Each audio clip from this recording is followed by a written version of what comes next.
When I first arrived at the old Victorian house, the air felt heavy, as if the place had been holding its breath for years. It sat at the edge of a quiet forest, windows clouded, ivy strangling its facade. I was here to document a month-long stay for a personal project. Locals warned me about the house that watches, but I brushed it off. The house creaked as I stepped inside. The silence was thick. I didn't know it yet, but something was already listening. On the third night, I was reading in the study when I heard footsteps above me. Heavy, deliberate, pacing slowly from one end of the hall to the other. I was alone. I froze, trying to rationalize it. Old pipes, maybe.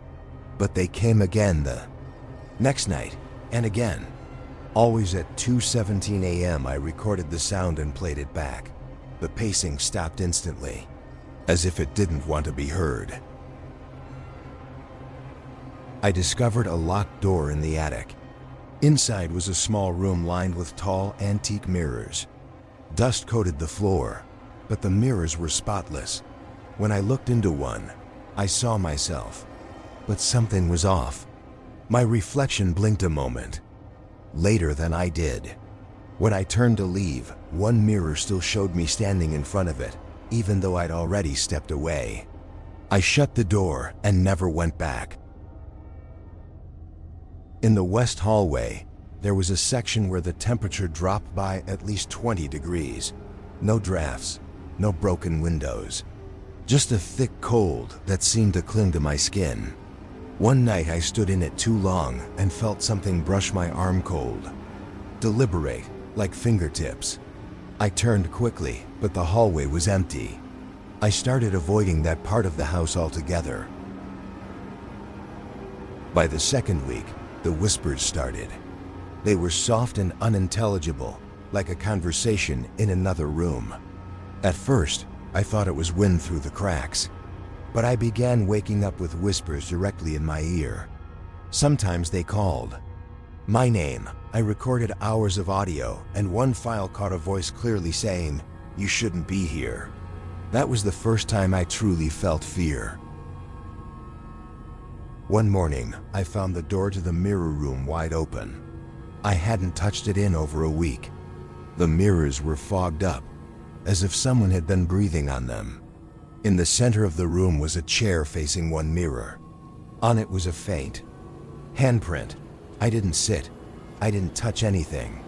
I just shut the door and nailed it closed. But I swear the doorknob turned the next night. Things began disappearing. My keys, a mug, a whole journal. I'd search everywhere and find them in strange places. The fridge, the fireplace, even outside in the snow. Once, I found my recorder on the roof. I never went up there. It felt like the house was toying with me, reminding me I wasn't in control. I started to sleep with a light on, and even then, I didn't feel safe. I saw it for the first time on day 21, a tall shadow in the hall where the cold spot lingered. It didn't move like a person. It glided. I chased it, flashlight in hand, but it vanished at the base of the attic stairs.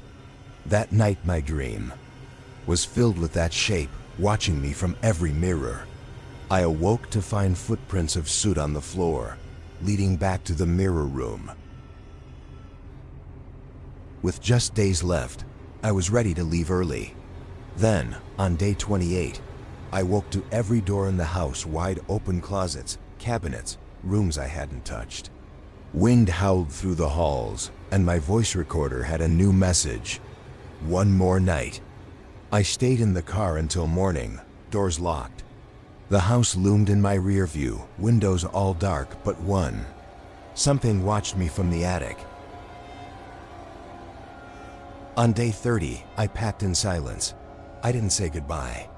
As I left, the house seemed to breathe again. Creaks echoed behind me like a sigh of relief or regret.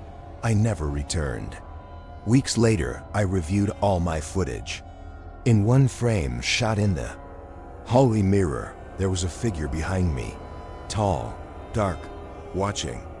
I had been a guest. But something in that house never wanted me to leave.